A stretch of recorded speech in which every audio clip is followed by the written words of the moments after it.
We will continue to study on showbread table. సముగతప్ప మేజై గురించి நாம் தொடர்ந்து படிப்போம். సన్నిధి రొట్టెల బల్లను గురించి మనం కొనసాగించి నేర్చుకుందాము. I think couple of weeks ago we studied few things about showbread table. 2 வாரங்களுக்கு முன்பாக நாம் సముగతప్ప మేజై గురించి படித்தோம் என்று நான் நினைக்கிறேன். 2 వారములకు ముందుగా మనం ఇక సన్నిధి రొట్టెల బల్లను గురించి మనం నేర్చుకుంటుని. I told you the way this bread is kept is wrong in this chart. இந்த படத்தில் இந்த சமூகத்தப்பங்கள் வரையப்பட்டிருக்கிறதான விதம் தவறு என்று நான் உங்களுக்கு சொன்னேன். ఈ యొక్క పటంలో ఆ యొక్క రొట్టెలు అమర్చబడినది తప్పని చెప్పి తిని. So it should be kept 6 each in 2 rows. இவைகள் 6 ஆறாக 2 வரிசையிலே அடுக்கி வைக்கப்பட வேண்டும். ఇవి 6 ఆరుగా 2 వరుసలో ఒకటి పక్కన ఒకటి అమర్చబడవలెను.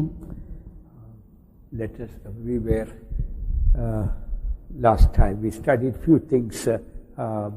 Let's once again read Leviticus 24 verse 6. மறுபடியும் யாத்ராகமம் 24ஆம் அதிகாரம் 6ஆம் வசனத்தை வாசிப்போம். మరొకసారి మనం లేవియాకాండం 24వ అధ్యాయం 6వ వాక్యం చదువుదాము. And thou shalt set them in 2 rows, 6 on a row upon the pure table before the Lord. அவைகளை நீ கர்த்தருடைய சந்நிதியில் பரிசுத்தமான மேஜையின் மேல் 2 அடுக்காக ஒவ்வொரு அடுக்கில் அவ்வாறு அப்பம் இருக்கும்படியாக வைத்து.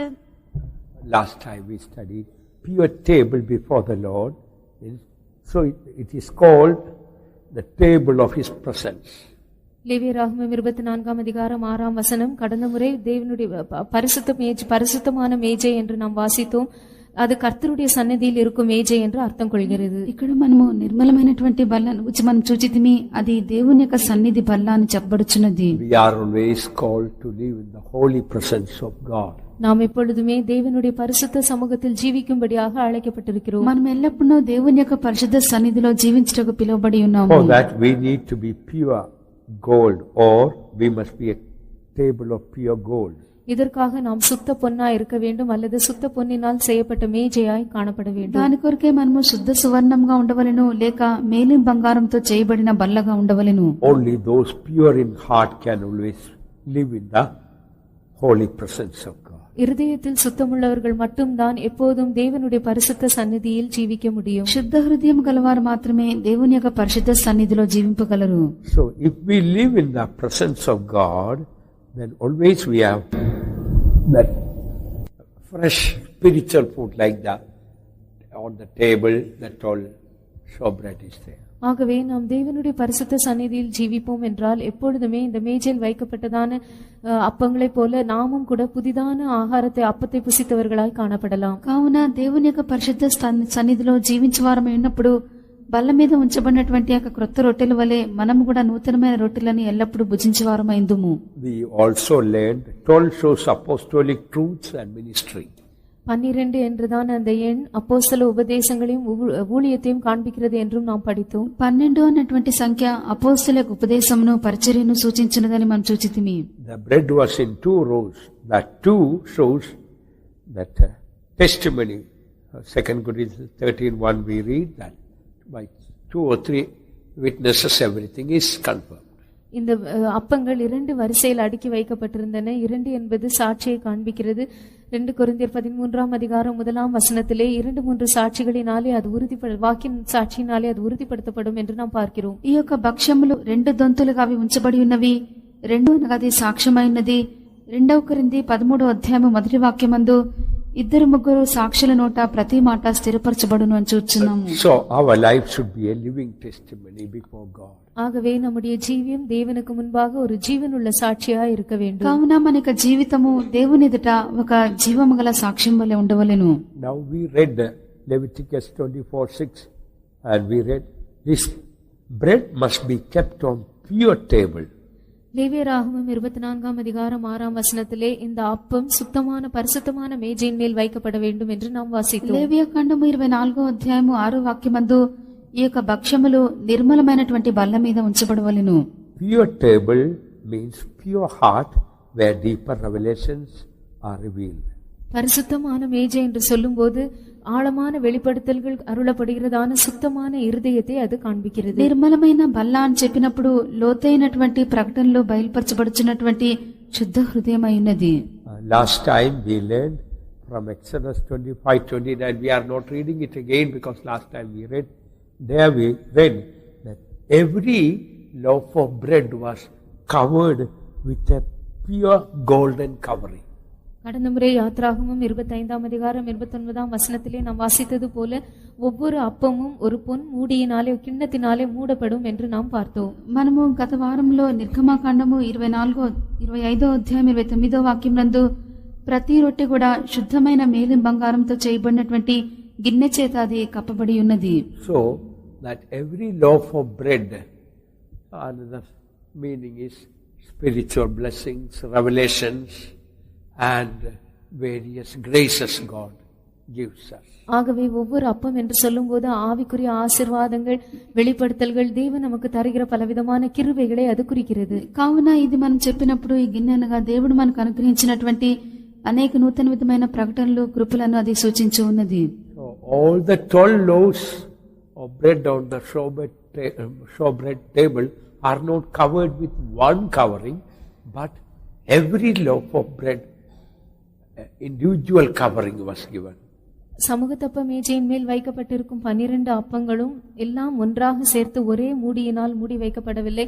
12 அப்பங்களும் தனித்தனியாக ஒரு கிண்ணத்தினால் மூடப்பட்டது. ఈ యొక్క 12 రొట్టెలు బల్ల మీద అమర్చబడి ఒకే మూత చేత అవి కప్పడలేదు గాని ప్రత్యేకముగా ప్రతి రొట్టెకు దానిపైన గిన్నె చేత కప్పబడి ఉన్నది. So this covering which covers this bread, spiritual meaning is that this covering of pure gold is divine humility. இந்த ஒவ்வொரு அப்பத்தையும் தனித்தனியாக மூடி வைக்கிறதான இந்த பொற்கிண்ணமானது சுத்த பொன்னினால் செய்யப்பட்டது. அது ஆவிக்குரிய பிரகாரமாக பார்க்கும்போது தெய்வீக தாழ்மையை குறிக்கிறது. ప్రత్యేకంగా ప్రతి భక్ష్యమును కూడా కప్పుచున్నటువంటి గిన్నె శుద్ధమైన మేలిం బంగారంతో చేయబడి ఉన్నది. ఇది దైవికమైనటువంటి తగ్గింపై ఉన్నది. What is the meaning of that? It should be individually covered, not that whole bread may be covered with one covering. தனித்தனியாக இந்த அப்பங்கள் மூடி வைக்கப்பட வேண்டும். இவைகள் ஒன்றாக சேர்த்து எல்லாமே ஒரே மூடியினால் மூடி வைக்கப்படக்கூடாது என்பதன் அர்த்தம் என்ன? ఇవన్నీ కూడా ఒకే మూతతో అవి కప్పబడకూడదు. ప్రత్యేకంగా వాటిని గిన్నెల చేత కప్పవలనగా అర్థమేమి? Every blessing God gives us, every grace, every revelation, anything that God's blessing comes us, everything individually we need to seek the humility of God. தேவன் நமக்கு தருகிறதான ஒவ்வொரு ஆசீர்வாதம், வெளிப்படுத்தல், கிருபை, இவைகளிலெல்லாம் தனித்தனியாக நாம் தேவனுடைய తాழ்மையை தேட வேண்டியவர்களாய் இருக்கிறோம். కావున ఇక రొట్టెలు అనగా ప్రత్యేకంగా ప్రభు మనకు అనుగ్రహించినటువంటి కృపలు, ఇటువంటి ఆశీర్వాదములు, ప్రకటనలు అన్ని కూడా ప్రత్యేకంగా ప్రతి దాని మీద దైవికమైనటువంటి తగ్గింపు కనబడవలెను.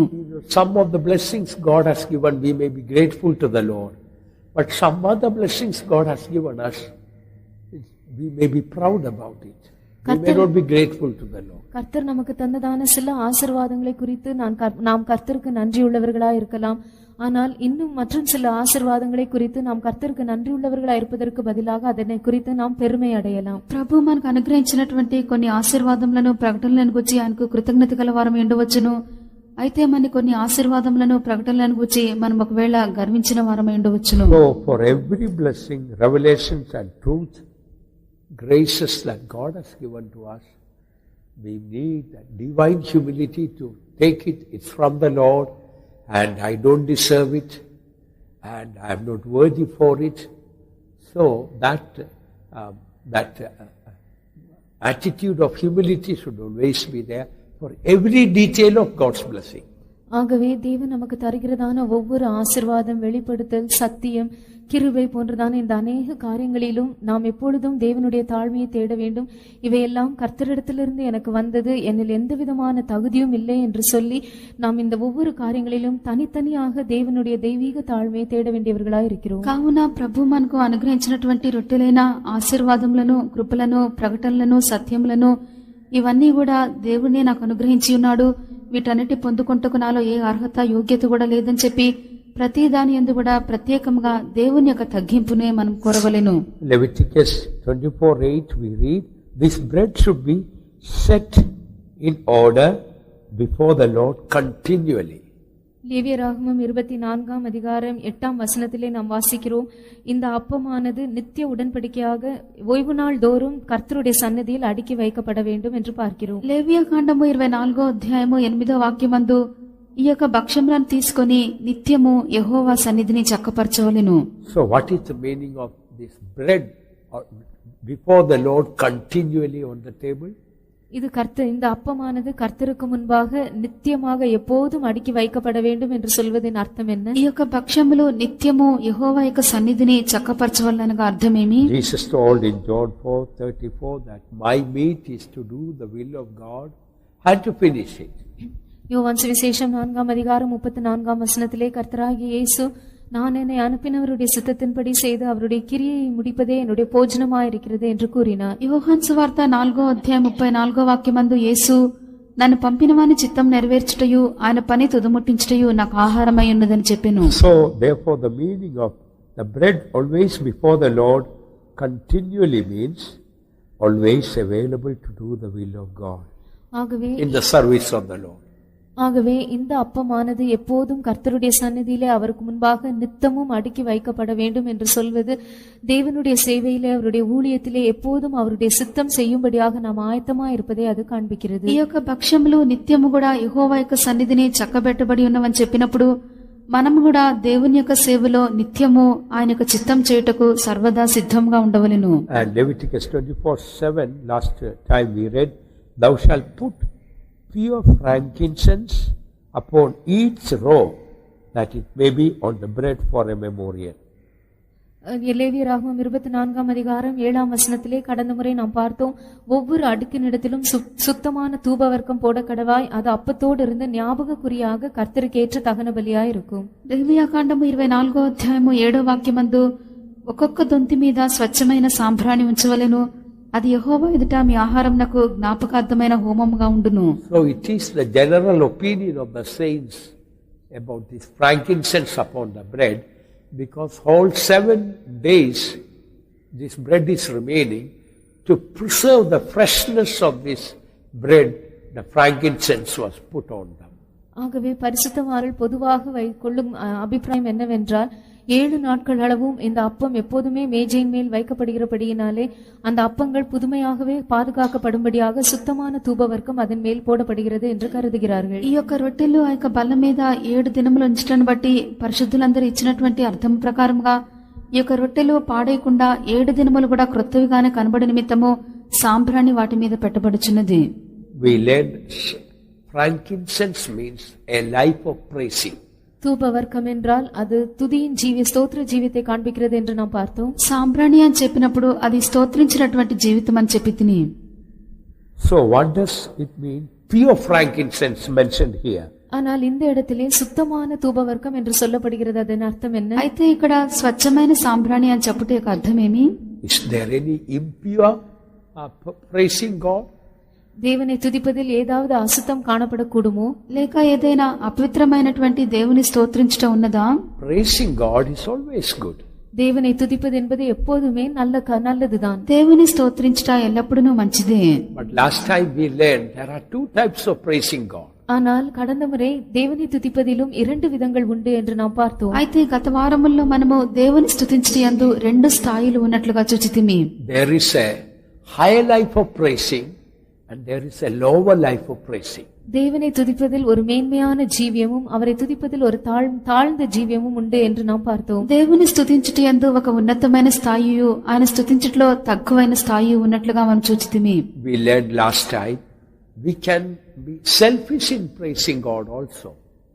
தேவனை துதிப்பதில் நாம் தன்னலமுடையவர்களாயும் இருக்கக்கூடும் என்பதையும் குறித்து கடந்த முறை நாம் கற்றோம். గతసారి మనం చూచినప్పుడు దేవుని స్తుతించుటలో మనం స్వార్థపూర్వకంగా ఉండవచ్చును. Last time I told that we can praise God for all the grace God has given us, blessing God has given us, and all the goodness God has showered upon us. We can praise God. கர்த்தர் நமக்கு தந்ததான ஆசீர்வாதங்கள், அவர் நமக்கு தந்ததான கிருபை, நமக்கு பகிர்ந்ததான எல்லா நன்மைகள், இவை எல்லாவற்றிற்கும் நாம் கர்த்தரை துதிக்கலாம் என்று நான் சொன்னேன். గత వారం నేను చెప్పి తిని ప్రభు మనకు అనుగ్రహించినటువంటి ఆశీర్వాదములు, కృపలు, ప్రకటనలు వీటన్నిటికి కూడా మనం దేవుని కృతజ్ఞతతో స్తోత్రింపవచ్చును.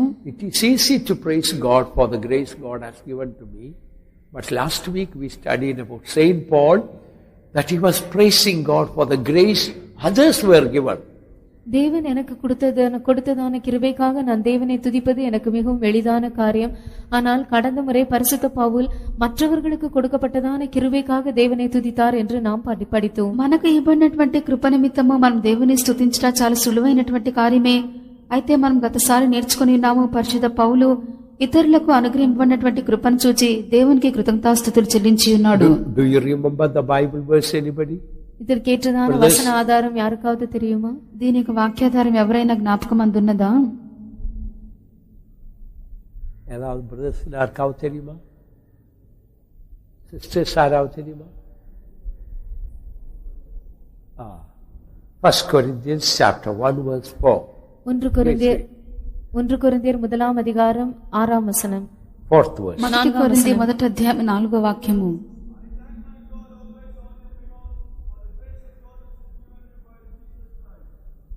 அவர் மூலமாய் உங்களுக்கு அளிக்கப்பட்ட தேவ கிருபைக்காக நான் உங்களை குறித்து எப்பொழுதும் என் தேவனை ஸ்தோத்திரிக்கிறேன். So what we learned last time, it is easy to thank God for the grace we ourselves have received. நமக்கு கொடுக்கப்பட்டதான கிருபைக்காக தேவனை துதிப்பது மிகவும் எளிதான காரியம் என்று கடந்த முறை படித்தோம். గతసారి మనకు అనుగ్రహింపబడినటువంటి కృప నిమిత్తము దేవుని స్తుతించడం సులువైన కార్యం అని చూచితిమి. But it requires great grace and humility to thank God always for the grace given to others. ஆனால் மற்றவர்களுக்கு அளிக்கப்பட்ட கிருபைக்காக எப்பொழுதுமே தேவனை துதிப்பது என்பது நமக்கு அது ஒரு பெரிய தாழ்மையையும் கிருபையும் அது நமக்கு வேண்டும் என்பதை காண்பிக்கிறது. అయితే ఇతరులకు అనుగ్రహింపబడినటువంటి కృపను చూచి దేవునికి కృతజ్ఞతాస్తుతులు చెల్లించుటకు అధికమైనటువంటి కృపయు తగ్గింపును మనకు ఆవశ్యకమై ఉన్నవి. Saint Paul says, I thank my God always for the grace God gave you. அவர் மூலமாய் உங்களுக்கு அளிக்கப்பட்ட தேவ கிருபைக்காக நான் உங்களை குறித்து எப்பொழுதும் என் தேவனை ஸ்தோத்திரிக்கிறேன் என்று பரிசுத்த பவுல் தமிழில் 6ஆம் வசனத்தில் கூறுகிறார். ఇక్కడ పరిశుద్ధ పౌలు మీకు అనుగ్రహింపబడిన దేవుని కృపను చూచి మీ విషయమైన ఆ దేవునికి ఎల్లప్పుడూ కృతజ్ఞతాస్తుతులను చెల్లించున్నాను. So if we want to praise God for the grace others received, we need lot of humility. மற்றவர்கள் பெற்றுக்கொண்டதான கிருபைக்காக நாம் தேவனை துதிக்க வேண்டும் என்றால் நமக்கு மிகுந்த தாழ்மை அவசியம். ఇతరులు పొందుకున్నటువంటి కృప నిమిత్తము మనము దేవుని స్తుతించవలనంటే మనకు చాలా అధికమైనటువంటి కృప మనకు తగ్గింపు ఆవశ్యకము. It is easy to thank God, Lord, thank you for the grace you gave me that I could preach well today, I could sing well today, I could do it, wonderful testimony, they all praised me, thank you Lord for the grace. It's easy to praise God, but to see others did better than myself, and thank you Lord for the grace you are given to that person, thank you Lord for the wonderful way that person prayed, the grace you are given to that person. To see the grace in others, we need lot of humility. கர்த்தாவே, இன்று நான் நன்றாக பிரசங்கம் செய்ய எனக்கு கிருபை தந்தீர், நன்றாக பாட, நன்றாக சாட்சி கொடுக்க எல்லாவற்றிற்கும் நீர் எனக்கு ஏராளமான கிருபை தந்தீர் என்று சொல்லி இதற்காக தேவனை நாம் துதிப்பது, நன்றியாயிருப்பது நமக்கு மிகவும் எளிதான காரியம்.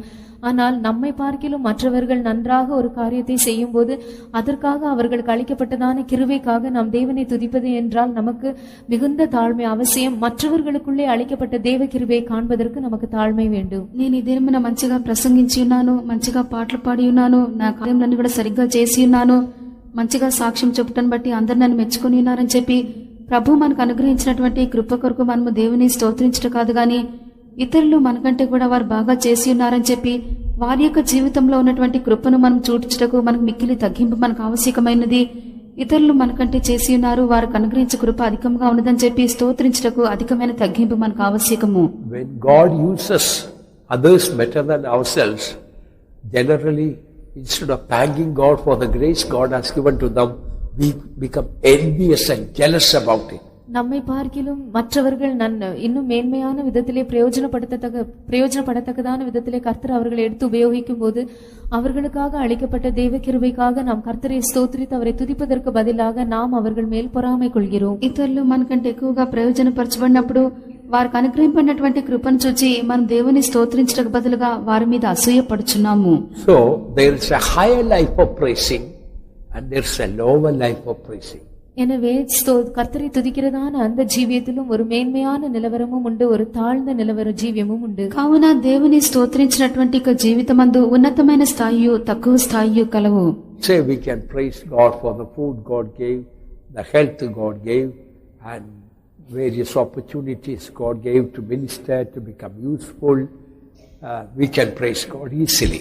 தேவன் தந்ததான ஆகாரம், ஆரோக்கியம், அநேக விதங்களிலே நாம் மற்றவர்கள் நாம் பிரயோஜனமா இருக்கத்தக்கதான விதத்திலே கர்த்தர் நமக்கு தந்ததான ஊழியங்கள் மற்ற எல்லா காரியங்களுக்காகவும் நாம் கர்த்தரை துதிப்பது என்றால் மிகவும் சுலபமான காரியம். దేవుడు మనకు అనుగ్రహించినటువంటి ఆహారము, ఆరోగ్యము, ఇతర కృపలు వీటన్నిటికి కూడా దేవుని స్తుతించుట చాలా సులువైన కార్యమే. But the higher life of praising means we didn't get the food, we are able to praise God, thank God for that. And instead of people praising us, we were rejected, despised, misunderstood. We are able to praise God more for that, realizing that is to polish our character and for the glory of God. That is higher life of praising.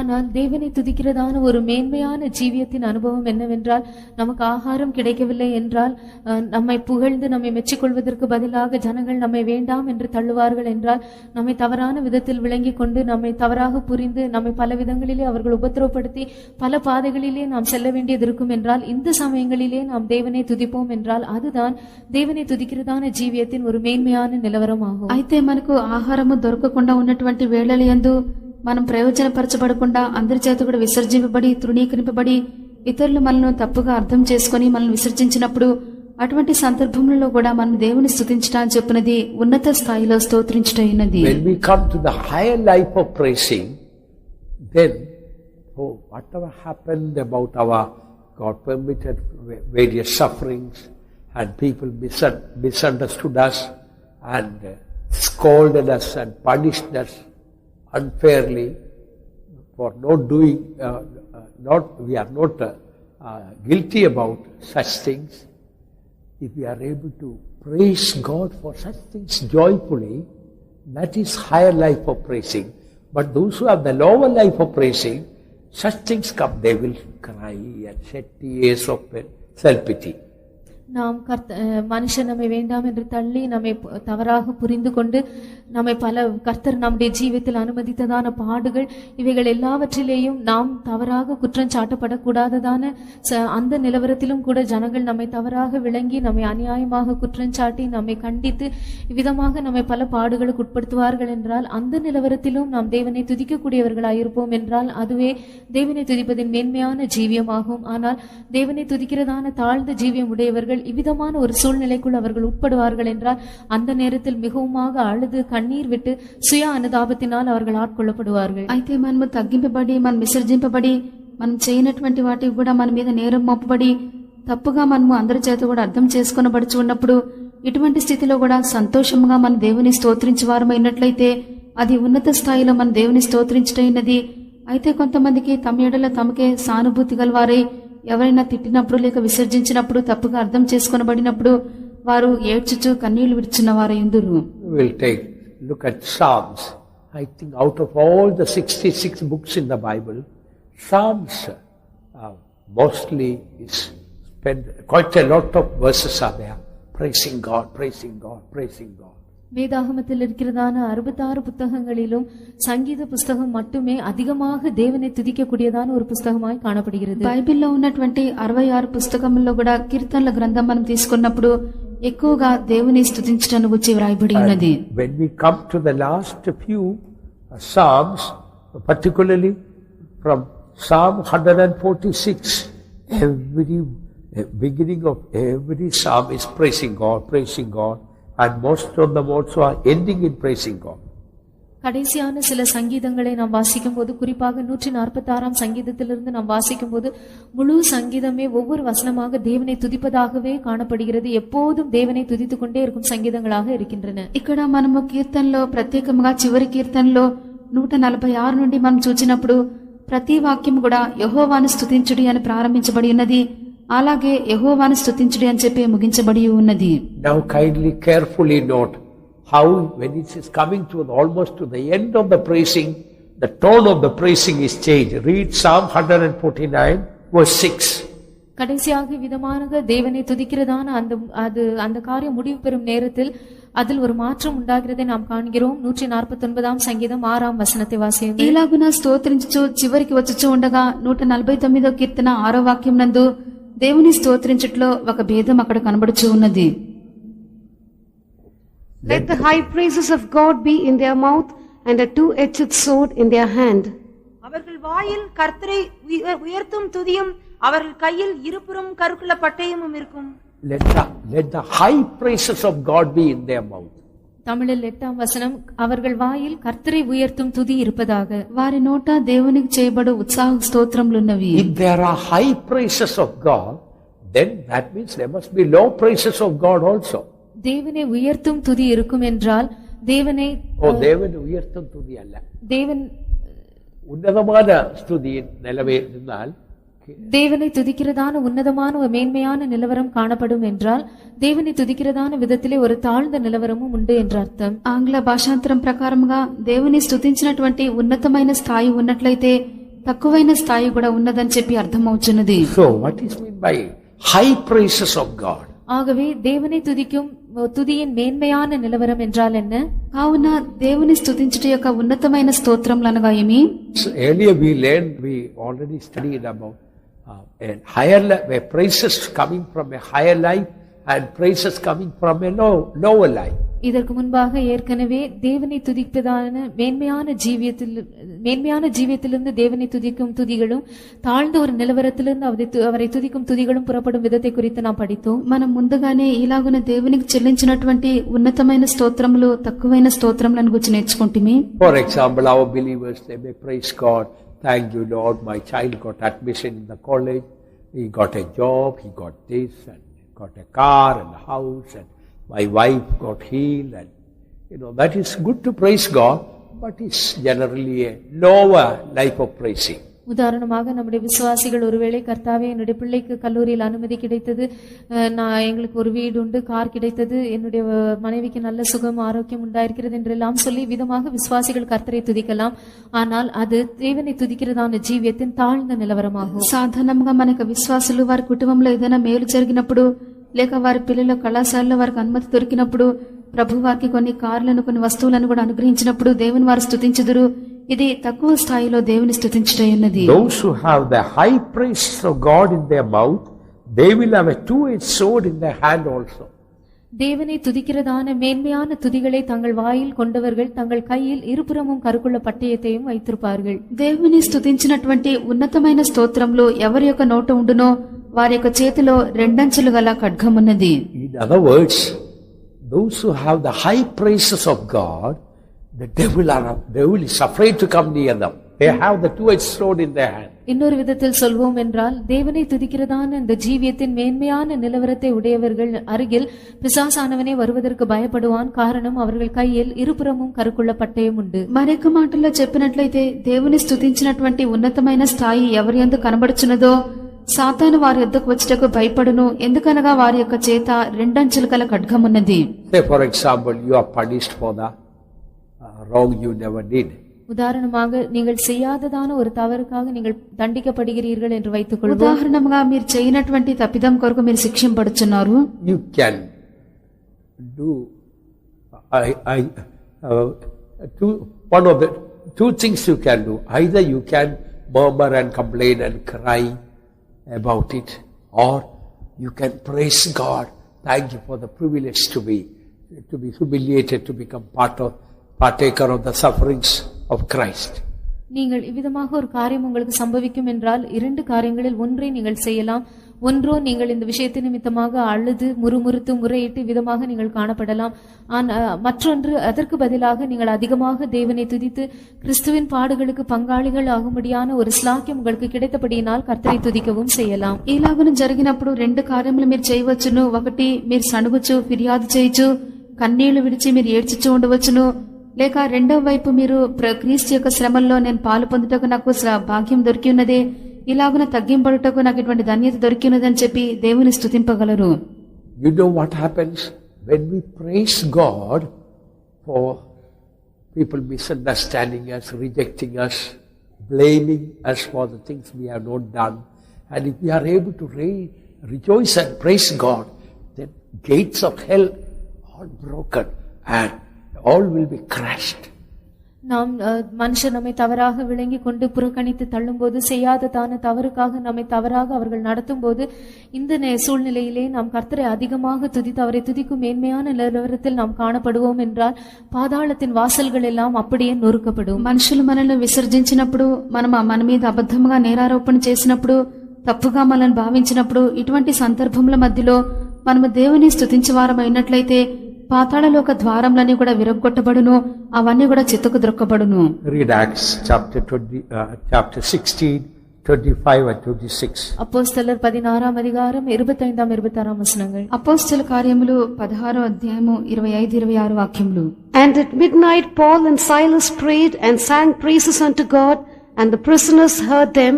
And suddenly there was a great earthquake, so that the foundations of the prison were shaken, and immediately all the doors were opened, and everyone's bands were loosed. நடுராத்திரியிலே பவுலும் சீலாவும் ஜெபம் பண்ணி தேவனை துதித்து பாடினார்கள். காவலில் வைக்கப்பட்டவர்கள் அதை கேட்டுக் கொண்டிருந்தார்கள். சடுதியிலே சிறைசாலையின் அஸ்திபாரங்கள் அசையும்படியாக பூமி மிகவும் அதிர்ந்தது. உடனே கதவுகள் எல்லாம் திறவுண்டது. எல்லாருடைய கட்டுகளும் கலஞ்சு போயிற்று. So earlier we read that they were beaten up severely. Many stripes were laid on them, and their hands and feet all chained, and they were thrown into the maximum security prison, like in the prison. இதற்கு முன்பாக நாம் வசனங்களை படிக்கும் போது அவர்களை அநேக அடித்ததாகவும் அவர்களை அதன் பின்பு பத்திரமாக பாதுகாக்கும்படியாக அவர்களை எல்லா சிறைச்சாலைகளை பார்க்கலும் மிகவும் பத்திரமா இருக்கும் உட்காவல் அறையிலே அவர்களை வைத்து அவர்களுடைய కాల్గளையும் తొలుమరத்தில் మాటి வைத்தார்கள் என்று நாம் பார்க்கிறோம். పై వాక్యములను మనం చదివినప్పుడు దీనికి ముందుగా వారు చాలా దెబ్బలు కొట్టబడి చెరసాల్లో భద్రంగా వారు వేయింపబడిరి. అది మాత్రమే కాకుండా చాలా సంరక్షణగా ఉన్నటువంటి లోపల చెరసాలకి బిలాంలోనికి వారు త్రోసివేయబడి వారి కాళ్లకు వారు బొండవేసి బిగించిరి. So as they started praising God, what happened? ஆனால் அவர்கள் தேவனை துதிக்க ஆரம்பித்த போது என்ன சம்பவித்தது? అయితే వారు దేవుని స్తుతించడానికి ఆరంభించినప్పుడు ఏం జరిగిను? Suddenly there was a great earthquake, and the foundations of the prison were shaken, and all the doors of the prison all were open. திடீரென்று ஒரு பெரிய பூமி எதிர்ச்சி உண்டானது. சிறைச்சாலையின் அஸ்திபாரங்கள் எல்லாம் அசைந்தன. உடனே அந்த சிறைச்சாலையின் கதவுகள் எல்லாம் திறவுண்டது. అప్పుడు అకస్మాత్తుగా మహా భూకంపం కలిగెను. చెరసాల పునాదులు అదిరెను. వెంటనే తలుపులన్నీ తెరుచుకొనెను. This is called the high praises of God. இதுதான் தேவனை துதிக்கும் உன்னதமான துதி என்று நாம் பார்க்கிறோம். ఇదే మన దేవునికి స్తుతులు చెల్లించట్లో ఉన్నతమైన స్థాయి. Of praising God with a higher spiritual life. அல்லது தேவனை ஒரு உன்னதமான ஆவிக்குரிய அனுபவத்தோடு கூட துதிப்பதாகும். లేక ఒక ఉన్నతమైనటువంటి ఆత్మీయ జీవితంతో దేవుని స్తుతించుట.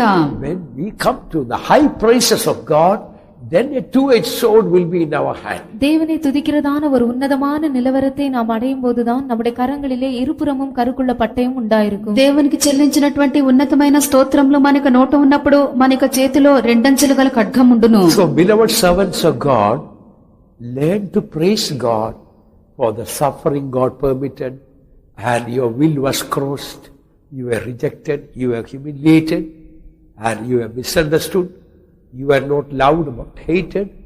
For that, when we learn to praise God, then high praises of God in our mouth and two-edged sword in our hand. ஆகையால் அருமையான கர்த்தருடைய ஊழியக்காரரே, நீங்கள் நேசிக்கப்படாமல் வெறுக்கப்படும் போது, நீங்கள் தவறாக புரிந்து கொள்ளப்படும் போது, தேவன் உங்கள் ஜீவியத்தில் அனுமதித்ததான பாடுகள், உங்களுடைய சித்தம் செய்யப்பட முடியாமல் மற்றவர்களுடைய காரியங்கள் செய்ய வேண்டியதான ஒரு சூழ்நிலை ஏற்படும் போதெல்லாம் நீங்கள் இவ்விதமாக தேவனை துதிப்பீர்கள் என்றால், அப்பொழுதுதான் தேவனுடைய உன்னதமான துதி உங்கள் ஜீவியத்தில் காணப்படும். அப்போது மட்டுமே உங்களுடைய கரங்களிலே இருபுறமும் கருக்குள்ள பட்டயம் இருக்கும். కావున మీ యొక్క జీవితంలో ప్రభు అనుగ్రహించినటువంటి శ్రమల నిమిత్తమును మీ యొక్క స్వచిత్తము చేయబడకుండా అది సిలువ వేయబడినప్పుడును, మీరు హింసింపబడి విసర్జింపబడినప్పుడు, తృణీకరింపబడినప్పుడు, మిమ్మల్ని ప్రేమించకుండా ఇతరులు ద్వేషించినప్పుడు, తప్పుగా భావించబడినప్పుడు, వీటన్నిటి మధ్యలో కూడా దేవుని స్తోత్రించినటువంటి ఉన్నతమైన స్తోత్రములు మీ యొక్క నోట ఉన్నట్లయితే ప్రభు మీ యొక్క చేతిలో రెండంచెలు గల ఖడ్గం కూడా ఇచ్చును. That will shake the foundations of hell. அதுதான் நரகத்தின் பாதாளத்தின் அஸ்திபாரங்களை அசைக்கும். అదే పాతాళపు పునాదులను అదరజేయును. And then immediately all the doors of the prison will be opened. ఉడనడియాగ సిறைச்சாலையின் எல்லா కదవుகளும் திறவுண்டு போகும். వెంటనే చెరసాల యొక్క తలుపులన్నీ కూడా తెరుచుకొనును. Even the jailer we read, even the jailer and family got saved. சிறைச்சாலைக்காரனும் அவனுடைய குடும்பமும் கூட ரட்சிக்கப்பட்டது என்று நாம் வாசிக்கிறோம். చెరసాల నాయకుడును అతని యొక్క కుటుంబం వారును రక్షింపబడిరి. So coming back to what we learned, so pure frankincense shows pure praising God or higher life of praising God. ஆகவே சுத்தமான தூபவர்க்கம் என்று சொல்வது தேவனை சுத்தமாக மேன்மையான நிலவரத்திலிருந்து துதிக்கிறதான உன்னதமான துதிகளை குறிக்கிறதா இருக்கிறது. కావున స్వచ్ఛమైన సాంబ్రాణి అని చెప్పినప్పుడు మనము దేవుని స్తుతించట్లో ఉన్నతమైన స్తోత్రములు ఉన్నతమైన స్థాయినది బయలుపరుచున్నది. So this frankincense was put on that showbread table obviously to preserve the freshness of the bread throughout the whole week. ஆகவே இந்த சுத்தமான தூபவர்க்கம் அந்த அப்பங்களின் மேல் போடப்படுவது என்பது வாரம் முழுவதுமாக அந்த மேஜையின் மேல் அடுக்கி வைக்கப்பட்டதான அப்பங்களை எல்லாம் புதுமையாக புதிதான அப்பங்களாய் காத்துக்கொள்ளும்படியாகவே போடப்படுகிறது என்பது நன்றாக விளங்குகிறது. కావున సాంబ్రాణి భక్ష్యముల మీద ఉంచబడి ఉన్నదని చెప్పినప్పుడు వారమంతా కూడా ఆ యొక్క రొట్టెలు బల్ల మీద ఉండగా అవి పాతబడకుండా ఎల్లప్పుడూ క్రొత్తవిగానే కాపాడు నిమిత్తము సాంబ్రాణి పెట్టబడుచున్నది. That means if we learn to praise God with that high praises of God, we will be able to preserve the showbread, the blessings God has given us, the truth God has given us, the revelations God has given. They can be preserved by the pure frankincense, by the high praises of God. ஆகவே தேவனை துதிக்கும் உன்னதமான துதிகளுடனே கூட நாம் தேவனை ஸ்தோத்திரிப்போம் என்றால் தேவன் நமக்கு தந்ததான வெளிப்படுத்தல்கள், சத்தியங்கள், கிருபைகள், தேவன் நமக்கு கொடுத்ததான எல்லா ஆசீர்வாதங்களையும் இந்த சுத்தமான தூபவர்க்கம் போடுவது நிமித்தமாக நாம் எப்போதும் புதிதாகவே காத்துக்கொள்ளலாம். కావున దేవుని స్తుతించినటువంటి ఉన్నతమైన స్తోత్రములు మనకు నోట ఉండి స్తుతించి ఉండగా ప్రభు మనకు అనుగ్రహించినటువంటి ఈ యొక్క సత్యములు, కృపలు, ప్రకటనలు ఇవన్నీ కూడా స్వచ్ఛమైన సాంబ్రాణి చేత అనగా ఉన్నతమైన స్తోత్రముల చేత కాపాడబడును. When we go to heaven, the very method of our praising will be all changed. நாம் பரலோகத்திற்கு செல்லும்போது நாம் தேவனை துதிக்கிறதான அந்த விதமே முற்றிலுமாய் மாற்றப்படும். మనం పరలోకమునకు వెళ్ళిన పిమ్మట దేవుని స్తుతించినటువంటి రీతియే మారిపోవును. Now we thank God for the food, the car, the house, the health, and so many other material things. We may praise God, which is good. இப்பொழுது நாம் தேவனை நமக்கு தந்ததான ஆகாரம், நமக்கு தந்ததான வீடு, கார், ఆరోగ్యం போன்றதான இன்னும் ఎత్తனைయో పొరులాధారமான ఆశీర్వాదங்களுக்காக அவரை துதிக்கலாம். ఇప్పుడైతే మనము దేవుడు మనకు అనుగ్రహించినటువంటి ఇల్లు, వాకిలి, మనకు కారు, వస్తువులు వీటన్నిటి నిమిత్తం మన దేవుని స్తోత్రింపవచ్చును. But after we die, we don't praise God for the car and the food and the health and these things. ஆனால் நாம் மரித்து போன பின்பு தேவன் தந்ததான வீடு, கார், ஆகாரம், ఆరోగ్యం పోன்றదాన కార్యங்களுக்காக நாம் தேவனை துதிக்க போவதில்லை. అయితే మనం మరణించిన పిమ్మట దేవుడు మనకు అనుగ్రహించినటువంటి ఆహారమో, ఆరోగ్యమో, కారో వీటన్నిటి కొరకు మనం దేవుని స్తోత్రింపము. What are we going to praise God for in eternity? నిత్యத்திலே நாம் எதற்காக தேவனை துதிக்க போகிறோம்? నిత్యమందు మనం దేని నిమిత్తం దేవుని స్తోత్రించుదుము? We are going to praise God for the holiness of God. தேவனுடைய பரிசுத்தத்துக்காக நாம் அவரை துதிக்க போகிறோம். దేవుని యొక్క పరిశుద్ధత కొరకు ఆయన స్తుతింపబోచున్నాము. Psalm 48 verse 1. 48వ సంగీతం 1వ వచనం. 48వ కీర్తన మొదటి వాక్యము. Great is the Lord and greatly to be praised in the city of our God, in the mountain of his holiness.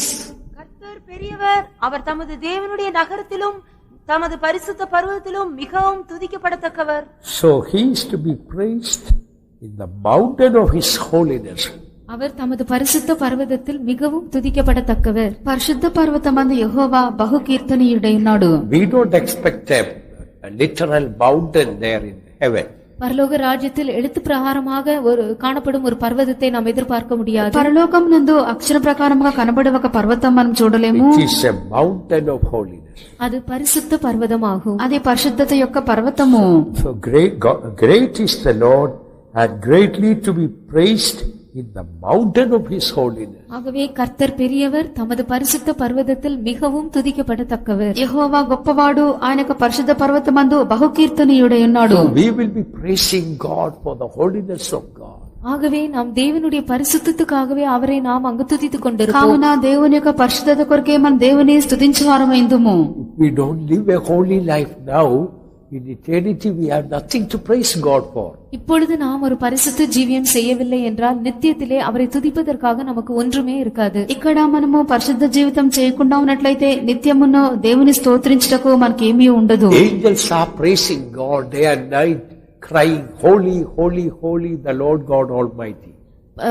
தேவதூதர்கள் இரவும் பகலுமாக ஓயாமல் கர்த்தரை துதித்துக் கொண்டு தேவனாகிய சர்வ வல்லமையுள்ள தேவனாகிய கர்த்தர் பரிசுத்தர் பரிசுத்தர் பரிசுத்தர் என்று சொல்லிக் கொண்டே இருக்கிறார். దేవదూతలందరూ కూడా కలిసి సర్వశక్తి గల దేవుడు సైన్యములకు అధిపతి యెహోవా పరిశుద్ధుడు పరిశుద్ధుడు పరిశుద్ధుడు అని చెప్పి నిత్యము కూడా దేవుని స్తోత్రించు ఉన్నవి. So a higher life of praising also shows praising for the holiness of God through our life, that God should be praised. ஆகவே தேவனை துதிக்கிறதான ஒரு மேன்மையான ஜீவியத்தின் அனுபவம் என்பது அவருடைய பரிசுத்தத்துக்காக நாம் அவரை துதிப்பதே ஆகும். அதாவது நம்முடைய ஜீவியத்தில் இருக்கும் பரிசுத்தத்தின் மூலமாக தேவன் துதிக்கப்பட வேண்டும். కావున దేవుని స్తుతించట్లో ఉన్నతమైన స్థాయి అని చెప్పినప్పుడు ఆయన యొక్క పరిశుద్ధత నిమిత్తం మనం దేవుని స్తోత్రింపవలెను. అనగా మన యొక్క జీవితంలో కలిగినటువంటి ఆ యొక్క పరిశుద్ధతను బట్టి మనం దేవుని స్తోత్రింపవలెను. We all servants of God should learn to praise God with a higher life or high praises of God. We must learn. கர்த்தருடைய ஊழியக்காரராய் இருக்கிறதான நாம் எல்லாரும் தேவனை துதிக்கிறதான ஒரு மேன்மையான ஜீவியத்தில் காணப்பட்டவர்களாய் அவருடைய உன்னதமான துதிகளை உடையவர்களாய் நாம் அவரை துதிக்கக்கூடியவர்களாய் இருக்க வேண்டும். దైవ సేవకులమైన మనము దేవుని స్తోత్రించట్లో ఉన్నతమైన జీవితం గలవారమై ఎల్లప్పుడూ కూడా మన యొక్క నోట దేవుని యొక్క ఉన్నతమైనటువంటి స్తోత్రంలే ఉండవలెను. Then our life itself will become heaven. அப்பொழுது நம்முடைய ஜீவியமே ஒரு பரலோகமாக மாறிவிடும். అప్పుడు మన యొక్క జీవితమే ఒక పరలోకముగా మారును. Another aspect of high praises of God is praising God by faith.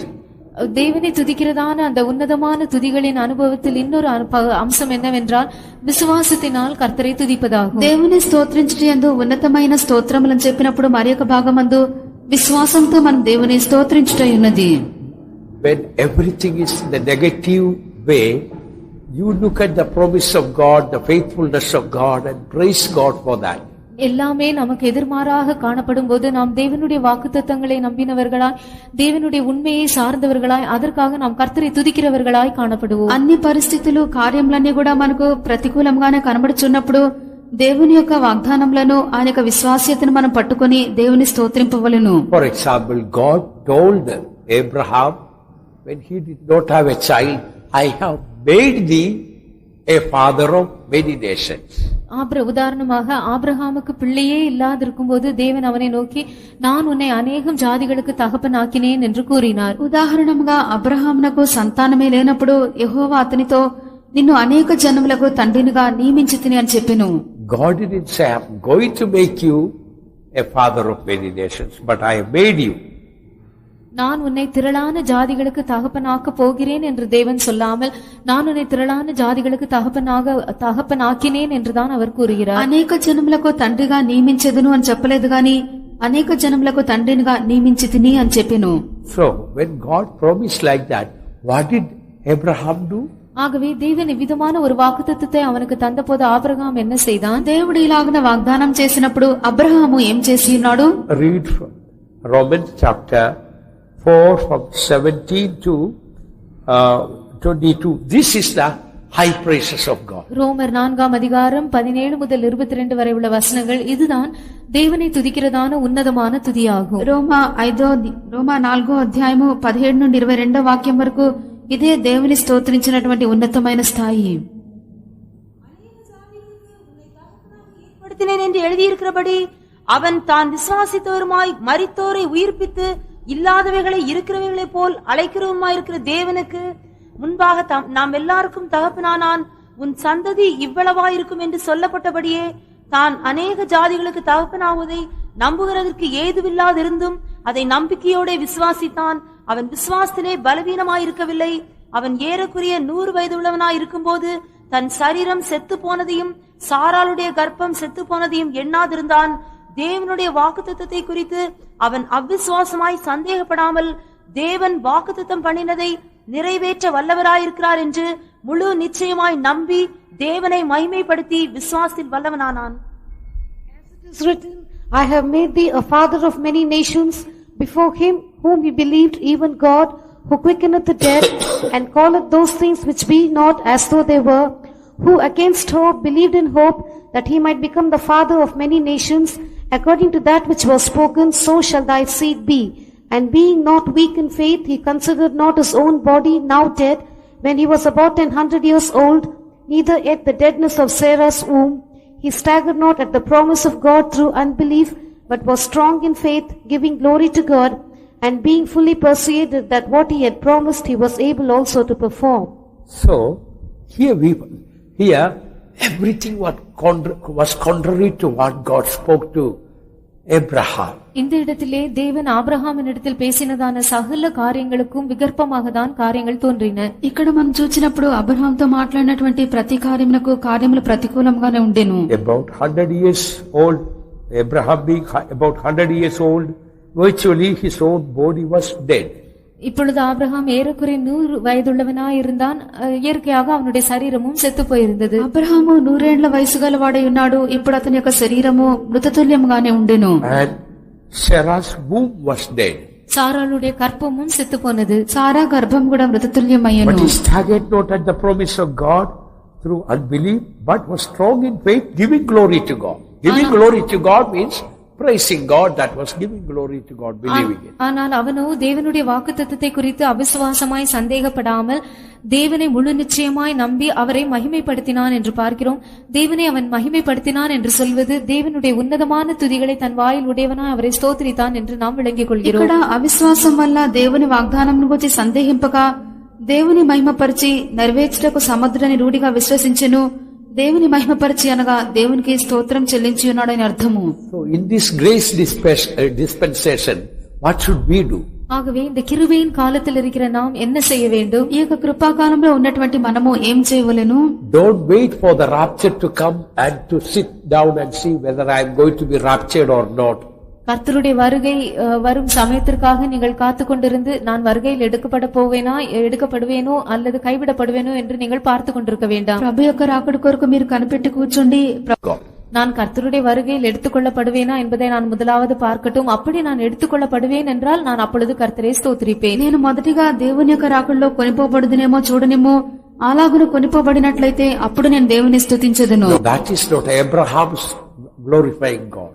இல்லை, அது ஆபிரகாம் தேவனை மகிமைப்படுத்தினது போல் இல்லை. ఇది అబ్రహాము దేవుని మహిమపరిచినట్లుగా లేదు. God has already promised, I will never leave you nor forsake you. கர்த்தர் ஏற்கனவே நான் உன்னை விட்டு விலகுவதும் இல்லை உன்னை கைவிடுவதும் இல்லை என்று வாக்குத்தத்தம் பண்ணிவிட்டார். దేవుడు ముందుగానే వాగ్దానం చేసి ఉన్నాడు, నేను ఏ మాత్రమును విడువను, నేను ఎడబాయను. God already promised, faithfully see that calleth you, he will also do it. உங்களை அழைத்தவர் உண்மையுள்ளவர், அவர் அப்படியே செய்வார் என்று சொல்லியும் அவர் ஏற்கனவே வாக்குத்தத்தம் தந்துவிட்டார். దేవుడు ఆయన వాగ్దానం చేసినవాడు నమ్మకస్తుడు, అలాగనే చేయనని చెప్పి ఆయన మనకు మాటిచ్చి ఉన్నాడు. God already promised, he that began a good work in you will perform it until that day. அவங்களில் நற்கிரியை ஆரம்பித்தவர் அந்த நாள் வரையும் அதை முடிய நடத்தி வருவார் என்று சொல்லி அவர் ஏற்கனவே வாக்களித்து விட்டார். సత్క్రియను ఆరంభించిన వాడు ఆదినం వరకు దాన్ని కొనసాగించనని చెప్పి ప్రభువు మనకు ముందుగానే వాగ్దానం చేసి ఉన్నాడు. God already promised that his faithfulness reacheth unto the clouds. Till we reach the clouds, God is going to be faithful to us. அவருடைய உண்மை வான மண்டலங்கள் பரியந்தம் மேக பரியந்தம் அது எட்டுகிறது என்று சொல்லி தேவன் ஏற்கனவே வாக்களித்திருக்கிறார். நாம் மேகங்கள் மேல் அவர்களோடு கூட எடுத்துக்கொள்ளப்படும் வரையும் கூட அந்த வாக்குத்தத்தம் విధమాగவே ఉన్మయా இருக்கும். ఆయన యొక్క విశ్వాస్యత మేఘముల మట్టుకు ఉన్నదని వాక్యం చెప్పుచున్నది. కావున మనం మేఘముల వరకు కొనిపోబడినంత వరకు ఆయన యొక్క విశ్వాస్యత నిజంగానే ఉండును. See, Abraham received perhaps 1 or 2 or 3 promises about his becoming a father and etc. Abraham ஒருவேளை தான் தகப்பனாவதை குறித்து 1, 2 அல்லது 3 வாக்குத்தத்தங்களை அவன் பெற்றிருக்கலாம். అబ్రహాము తాను తండ్రిగా మారబడటానికి వచ్చి 2-3 వాగ్దానములను పొంది ఉండవచ్చును. But God has given us hundreds of promises. ஆனால் தேவன் நமக்கு 100 கணக்கான வாக்குத்தத்தங்களை தந்திருக்கிறார். ప్రభువు మనకు 100 కొలది వాగ్దానములను ఇచ్చి ఉన్నాడు. I say thousands of promises. இன்னும் உண்மையை சொல்லப்போனால் 1000 கணக்கான வாக்குத்தத்தங்களை ఇంకా தந்திருக்கிறார். చెప్పాలంటే 1000 కొలది ప్రభువు వాగ్దానం ఇచ్చి ఉన్నాడు. If you want to praise God after you are, see whether Jesus is going to take you up, whether he is going to be faithful, whether he will fulfill the promise. That is a very lower type of praising. நீங்கள் கர்த்தராகிய இயேசு உண்மையுள்ளவராய் இருக்கிறாரா, உங்களை வருகையில் எடுத்துக்கொள்வாரா, அவர் வாக்குத்தத்தம் பண்ணினதிலெல்லாம் உண்மையா இருக்கிறாரா என்பதை நீங்கள் விதமாக பார்த்து அதற்கென்று காத்துக் கொண்டிருப்பீர்கள் என்றால், அதன் பின்பு அவரை ஸ்தோத்திரிக்க நீங்கள் எண்ணம் கொள்வீர்கள் என்றால் அது தேவனை துதிக்கிறதான ஒரு தாழ்ந்த ஜீவியமாகும். దేవుడు నమ్మకస్తుడై ఉన్నాడా, వాగ్దానం చేసిన దాన్ని నెరవేర్చినా నేను ప్రభు యొక్క రాకడలో కొనిపోబడనేమో అప్పుడు దేవుని స్తోత్రించదనని చెప్పినట్లయితే దేవుని స్తోత్రించడం అది చాలా హీన దశ ఉన్నది. By faith we must take it as if rapture already took place. You are already at the feet of Jesus, and thank God for rapturing me. Thank you, Lord, for fulfilling what you promised. I don't deserve it. Lord, but you have done it. You praise God by faith, and God will count it as righteousness and work out in our character. ஆனால் நீங்கள் அதை எப்படி கணக்கிட வேண்டும் என்றால், கர்த்தருடைய வருகை ஏற்கனவே சம்பவித்தது என்றும், தேவன் உங்களை தம்முடைய வருகையில் எடுத்துக்கொண்டார் என்றும், இப்பொழுது நீங்கள் ஏற்கனவே இயேசுவின் பாத தண்டையில் தான் இருக்கிறீர்கள் என்றும், கர்த்தாவே விதமாக நீர் உம்முடைய வருகையில் என்னை எடுத்துக்கொண்டபடியினாலும் உமக்கு ஸ்தோத்திரம், இதற்கு நான் சற்றேனும் தகுதியில்லை என்றெல்லாம் சொல்லி, ஏற்கனவே நீங்கள் இந்த காரியங்களை எல்லாம் உங்கள் விசுவாச கண்களால் கண்டு விசுவாசத்தினால் நீங்கள் தேவனை ஸ்தோத்திரிப்பீர்கள் என்றால், அப்பொழுது அதை தேவன் உங்களுக்கு நீதியாக கணக்கிடுவார். இவ்விதமாக நீதியாக கணக்கிட்டு உங்கள் జీవితంలో செய்ய வேண்டியதான எல்லா వేళగளையும் அவர் துரிதமாக செய்வார். ఈ కార్యం నీలాగున మీరు పరిగణింపవలెను. ప్రభు యొక్క రాకడ జరిగిపోయినట్లుగాను మీరు మేఘముల్లోనికి కొనిపోబడి ప్రభు యొక్క పాదం లేదా మీరు కూర్చొని ఉన్నారు. ప్రభు యొక్క నిజంగానే నమ్మకస్తుడైనాడు, వాగ్దానం చేసిన దాన్ని నెరవేర్చినాడని మీరు తలంచుకొని, ప్రభువా ఇవన్నీ కూడా పొందుకుంటకు ఏ అర్హత లేదని చెప్పి మీరు విశ్వసించి విశ్వాస నేత్రంతో ఇలాగున దేవుని మహిమపరిచి స్తుతించువారు ఉండవలెను. అప్పుడు దేవుడి యొక్క కార్యములన్నీ కూడా మీకు నీతిగా ఎంచును. ప్రభు ఇలాగ నించటను బట్టి ఇప్పుడు మీ యొక్క జీవితంలో ఆయన క్రియ చేయటకు ఆరంభించును. I encourage you, you praise God by faith. Lord, thank you by your grace you have raptured me to Zion. I don't deserve it, Lord, but you have done it. By faith you thank God, and you see how God will work out in your life and character. நான் உங்களுக்கு சொல்லுகிற, உங்களை உற்சாகப்படுத்தி தைரியப்படுத்தி சொல்லுகிற காரியம் என்னவென்றால், நீங்கள் விசுவாசத்தினாலே கர்த்தர் உங்களை ஏற்கனவே வருகையில் எடுத்துக்கொண்டார் என்றும், உங்களை சியோனுக்கென்று அவர் சியோனிலே சேர்த்துக் கொண்டார் என்றும் சொல்லி, தேவன் உங்கள் ஜீவிதத்தில் செய்ததான இவ்வளவு பெரிய நன்மைக்காக, அவர் உண்மையா இருந்ததற்காக நீங்கள் அதிகமாக தேவனை ஸ்தோத்திரித்து துதிப்பீர்கள் என்றால், தேவன் உங்களுடைய ஜீவிதத்திலும் உங்களுடைய சுபாவத்திலும் உண்டாக்குகிறதான மறுரூபத்தின் வேலையை நீங்கள் நன்றாக காண முடியும். ప్రభు యొక్క రాకడ జరిగిపోయినట్లుగాను మీరు కొనిపోబడి మీరు సియోనుకు వెళ్లి మీరు చేరి ఉన్నారు. అక్కడ మీరు వెళ్లిన పిమ్మట, ప్రభువా మీరు నిజంగానే నమ్మకస్తుడై ఉండి వాగ్దానం చేసినది నెరవేర్చాలని ఇక్కడ తీసుకుని వచ్చి ఉన్నారు. అయితే నాలో ఏమాత్రం యోగ్యత లేదు, అంతే కూడా మీరే చేసి ఉన్నారని చెప్పి దేవుని మనము ఉన్నత స్థాయిలో మన దేవుని స్తోత్రించి ఉండగా, మన యొక్క జీవితంలోనూ మన యొక్క స్వభావం అందును జరుగుతున్నటువంటి మార్పును మనం చూడగలము. We look at our life, we will never be ready for the coming of the Lord. நம்முடைய ஜீவியத்தையே நாம் பார்ப்போம் என்றால், நாம் ஒருபோதும் கர்த்தருடைய வருகைக்கென்று ஆயத்தமாக்கப்பட முடியாது. మన యొక్క జీవితమే మనం చూసుకొని ఉన్నట్లయితే ఎన్నడూ కూడా ప్రభు యొక్క రాకడకు మనం సిద్ధంగా ఉండలేము. Even if we look at the mistakes we did today, we cannot be ready for the coming of the Lord. இன்று நாம் செய்ததான தவறையும் கூட நாம் பார்ப்போம் என்றால், கர்த்தருடைய வருகைக்கென்று நாம் ஆயத்தமா இருக்க முடியாது. నేడు మనం చేసినటువంటి తప్పిదములు మనం చూసుకున్నట్లయితే ప్రభు యొక్క రాకడకు సిద్ధపాటుతో మనం ఉండలేము. Bible does not say that we should look at us. நாம் நம்மையே பார்க்க வேண்டும் என்று வேதவசனம் ஒருபோதும் சொல்வதில்லை. మనల్ని మనం చూసుకోవాలని చెప్పి ఈ వాక్యం మనం చెప్పటలేదు. But looking at Jesus, the author and finisher of our faith.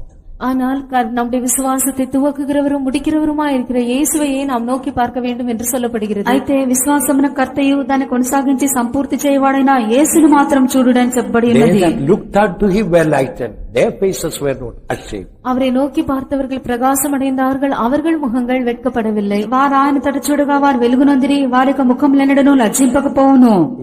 If we look at man, we will become like man. But if we look at Jesus, we will become like Jesus. நாம் மனுஷனை நோக்கி பார்ப்போம் என்றால் நாம் மனுஷனை போலவே மாறிவிடுவோம். ஆனால் நாம் இயேசுவை நோக்கி பார்ப்போம் என்றால் நாம் இயேசுவை போலவே மாறுவோம். మనుషులను మనం చూచినట్లయితే మనుషుల వలె మారిపోదుము, యేసును మనం చూచినట్లయితే యేసు వలెనే మనం మార్చబడదము. So again I want to encourage you, don't wait for the rapture to praise God. David's son learned to praise God. Lord, thank you, you have raptured me, and thank you for taking me to Zion. You led, that is the high praises of God. ஆகவே நான் மறுபடியுமாக உங்களை உற்சாகப்படுத்த விரும்புகிறேன். இந்த கர்த்தருடைய வருகை, நீங்கள் தேவனை துதிக்கும்படியாக கர்த்தருடைய வருகை சம்பவிக்க வேண்டும் என்று நீங்கள் காத்திருக்க வேண்டாம். கர்த்தர் உங்களை ஏற்கனவே வருகையில் எடுத்துக்கொண்டு விட்டார் என்று சொல்லி விசுவாசத்தோடு நீங்கள் தேவனை துதிக்க வேண்டும்.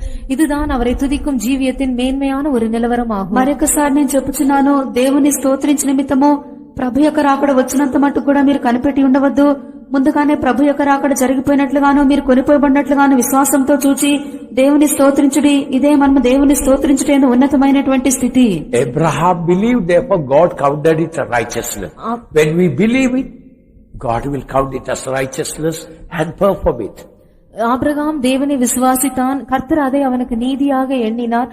நாமும் கர்த்தரை விசுவாசிக்கும் போது கர்த்தர் அதையும் நமக்கு நீதியாக எண்ணுவார். அவர் நீதியாக எண்ணி அந்த வேலையை செய்து முடிக்கவும் செய்வார். అబ్రహాం విశ్వసించి ఉన్నాడు, ప్రభువు దాన్ని నీతిగా ఎంచెను, అలాగనే మనం కూడా విశ్వసించినప్పుడు ప్రభు దాన్ని మనకు నీతిగా ఎంచి ఆ కార్యమును మన జీవితంలో నెరవేర్చును.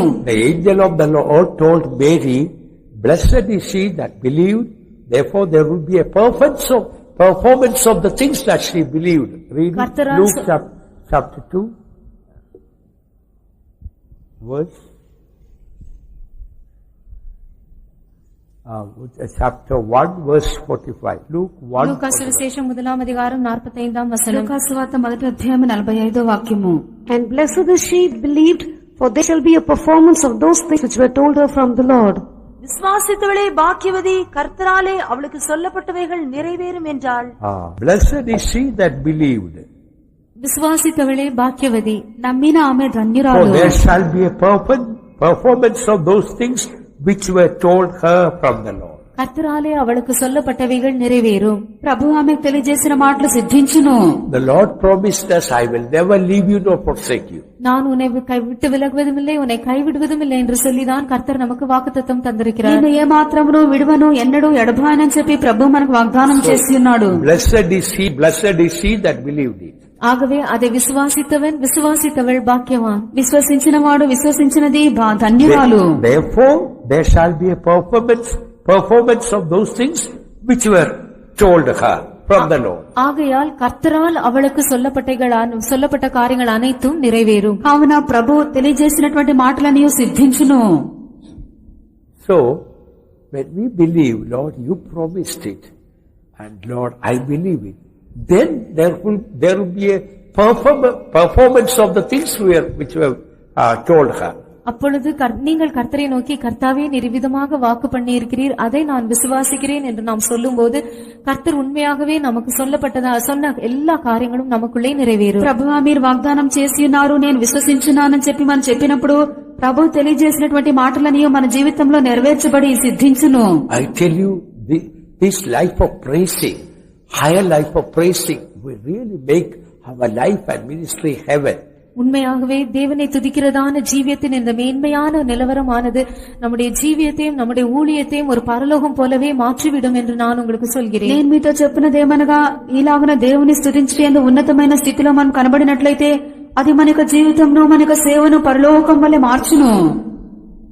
Ordinary people, worldly people, for situations where they cry and weep, saints should praise God and rejoice in such situations. சாதாரண ஜனங்கள், உலகத்தார் சாதாரணமாக அழுது துக்கப்பட்டு வேதனைப்படுகிறதான அந்த சூழ்நிலைகளில் எல்லாம் கர்த்தருடைய பரிசுத்தவான்கள் இவ்விதமான சூழ்நிலை அனுமதிக்கப்பட்டதினால் அதிகமாக கர்த்தரை துதித்து அந்த உன்னதமான துதிகளை உடையவர்களாய் காணப்பட வேண்டும். లోక జనులు ఏ పరిస్థితి నిమిత్తమో వారు దుఃఖపడి కన్నీళ్లు విడుచు ఏడ్చు ఉన్నారో, పరిశుద్ధులైన వారు అటువంటి పరిస్థితుల నిమిత్తమే సంతోషముగా దేవుని స్తుతింపవలెను. ఇదే ఉన్నత స్తోత్రములు. Only those praising God in that situations only, they can make the gates of hell to be shaken.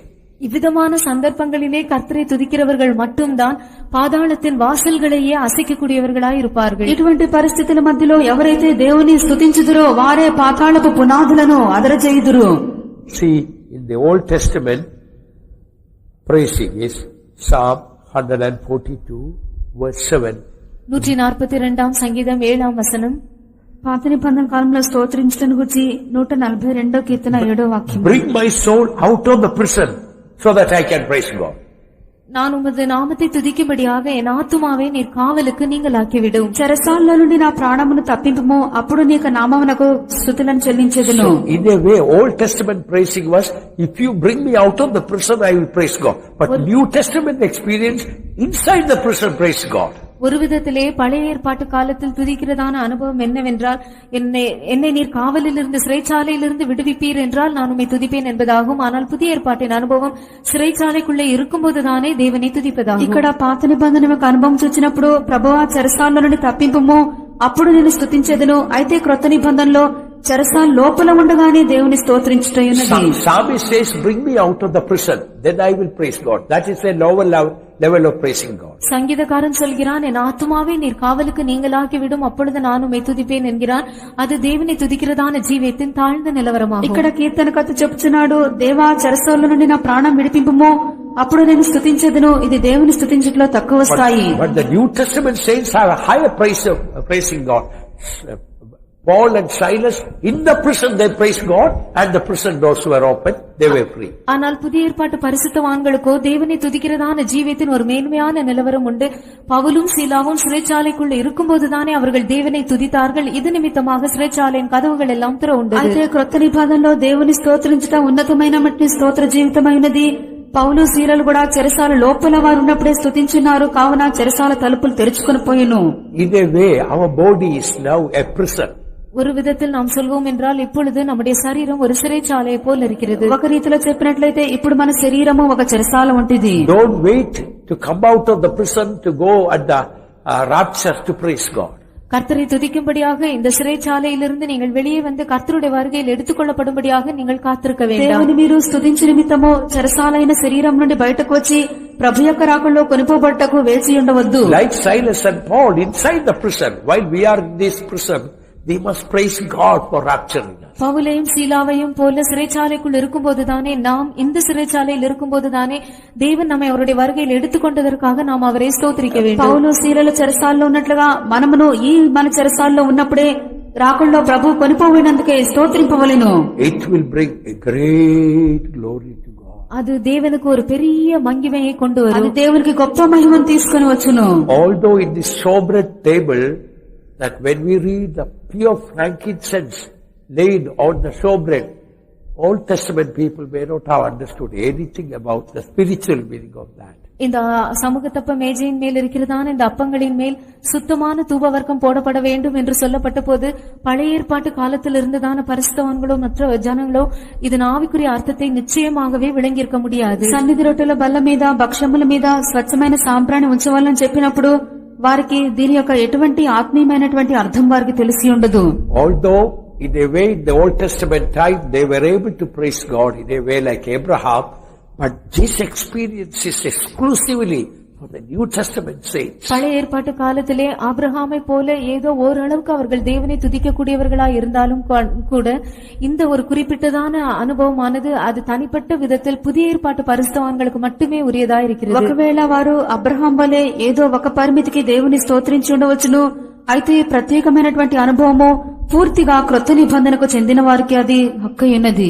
Gates of hell cannot prevail against the church of God. பாதாளத்தின் வாசல்கள் தேவனுடைய சபையை மேற்கொள்வதில்லை. పాతాళలోక ద్వారములు దేవుని యొక్క సంఘమును జయింపనేరవు. Our sufferings and persecutions, they cannot separate us from the love of God. They cannot stop us praising God. நம்முடைய பாடுகள் உபத்திரவங்கள் எல்லாம் நம்மை தேவனுடைய அன்பை விட்டு பிரிக்கவே முடியாது.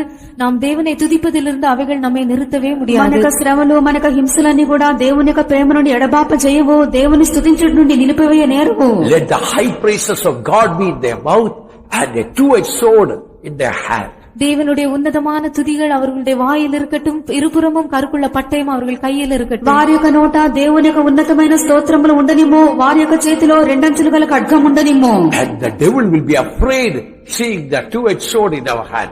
அப்பொழுது பிசாசானவன் இந்த இருபுறமும் கருக்குள்ள பட்டயத்தை நம்முடைய கரங்களிலே கண்டு அவன் மிகவும் பயப்படுவான். అప్పుడు సాతాను రెండంచులు గల ఖడ్గము మన చేతిలో ఉండగా చూచి బహు భయపడును. Today let us put the pure frankincense on the showbread. இன்று நாம் சுத்தமான அந்த தூபவர்க்கத்தை அந்த சமூகத்தப்ப அந்த அப்பங்களின் மேல் நாம் போடுவோம். నేడు మనం ఇక స్వచ్ఛమైన సాంబ్రాణిని భక్ష్యముల మీద పెట్టుదము. All our spiritual blessings and grace and revelations and the truth given to us, all can be preserved by this pure frankincense. நமக்கு கொடுக்கப்பட்டதான ஆவிக்குரிய ஆசீர்வாதங்கள், வெளிப்படுத்தல்கள், சத்தியங்கள், கிருபைகள் எல்லாமே இந்த சுத்தமான தூபவர்க்கத்தின் மூலமாக முற்றிலுமாய் பாதுகாக்கப்பட முடியும். ప్రభు మనకు అనుగ్రహించినటువంటి ఆశీర్వాదములు, కృపలు, ప్రకటనలు, సత్యములన్నీ కూడా ఇక స్వచ్ఛమైనటువంటి సాంబ్రాణి చేత కాపాడబడును. Don't wait for the healing to praise God. Thank God, with His stripes we are already healed. நீங்கள் சுகத்துக்காக தேவனை துதிக்கும்படியாக சுகத்துக்காக காத்திருக்க வேண்டாம். தேவனுடைய அவருடைய தழும்புகளால் நீங்கள் ஏற்கனவே குணமானபடியினால் நீங்கள் தேவனை துதியுங்கள். స్వస్థత పొందిన పిమ్మట దేవుని స్తుతించేదనని చెప్పి కనిపెట్టి ఉండవద్దు. ఆయన పొందినటువంటి గాయముల చేత స్వస్థత పొంది ఉన్నాను అని చెప్పి దేవుని స్తుతించుడి. Then you will never be afraid of sickness. Sickness will be afraid of you. அப்பொழுது நீங்கள் ஒருபோதும் வியாதியை கண்டு பயப்பட மாட்டீர்கள். வியாதிதான் உங்களை கண்டு பயப்படும். అప్పుడు ఎన్నడూ కూడా వ్యాధులను చూసి మీరు భయపడరు. రోగమే మిమ్మల్ని చూసి భయపడును. We will not be afraid of the devil. Devil will be always afraid of us. நாம் பிசாசை குறித்து ஒருபோதும் பயப்பட மாட்டோம். பிசாசானவன் எப்போதும் நம்மை பார்த்து பயப்படுவான். సాతాను చూసి మనం ఎన్నడూ కూడా భయపడము. సాతానే మనల్ని చూసి భయపడిపోవును. Come on, shall we dedicate ourselves to have the high praises of God in our mouth and two-edged sword in our hand. நம்முடைய வாயிலே தேவனை துதிக்கும் உன்னதமான துதிகளையும் நம்முடைய கரங்களிலே இருபுறமும் கருக்குள்ள பட்டயத்தை உடையும்படியாய் நாம் கர்த்தரை ஸ்தோத்திரிப்போம். కావున మనమందరం కూడా మన యొక్క నోట దేవుని యొక్క ఉన్నతమైనటువంటి స్తోత్రములను మన యొక్క చేతిలో రెండంచెల గల ఖడ్గం ఉండినట్లుగా మనం ప్రతిష్ఠించుకొని మనం Let స్తోత్రించదాము. the gates of hell be shaken. பாதாளத்தின் வாசல்கள் அசைக்கப்படட்டும். పాతాళ లోక ద్వారములు కదిలిపోనిమ్ము. Let all the prison doors be open. எல்லா వస్త్రశాల కదవుகளும் திறக்கப்படட்டும். చెరసాల తలుపులన్నీ కూడా తెరవబడనిమ్ము. Don't wait to come out of the prison to praise God. In the prison, praise God. தேவனை துதிக்கும்படியாக சிறைச்சாலையிலிருந்து வெளியே வரும்படியாக காத்திருக்க வேண்டாம். சிறைச்சாலையின் உள்ளேதானே தேவனை துதியுங்கள். దేవుని స్తుతించుటకు చెరసాల నుండి బయటకు రావాలని అనుకునవద్దు. చెరసాల లోపలే దేవుని స్తుతించుడి. Hallelujah. Praise the Lord. Praise the Lord. Praise the Lord. Praise the Lord. Praise the Lord. Praise the Lord. Praise the Lord. Hallelujah. Hallelujah. Thank you, Father. Thank you, எந்த Father. காலத்திலும் எந்த நேரத்திலும் நன்றியாலுமை நான் துதிப்பேன். எந்த காலத்திலும்